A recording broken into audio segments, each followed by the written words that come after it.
Góða kvöldið.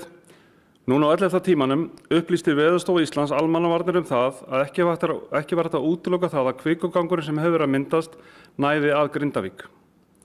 Vegna þessa hefur lögreglustjórinn á Suðurnesjum í samráði við almannavarnir tekið ákvörðun að rýma Grindavíkurbæ.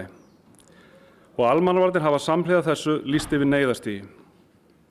Nýjustu gögn sem Veðurstofan sýndi okkur sýna talsverða færslu og stóran kvikugang sem að myndast og geti opnast og legið frá suðvestri til norðausturs. Ákvörðun þessi tekið með öryggi íbúanna í huga.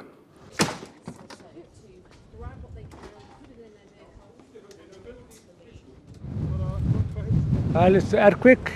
Some of our houses are damaged. Somebody does not. Our house is still okay, but I don't know what's happening in the next days, weeks.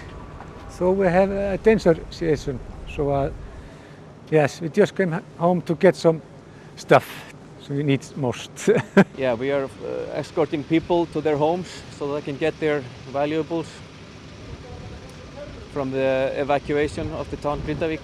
They have about 5 minutes to get their belongings, and then we go to the next house, and so on. We are now getting home trying to save a few things of our properties. We have a home here, we have a company, and we are about to lose everything. And that's the situation we are facing now.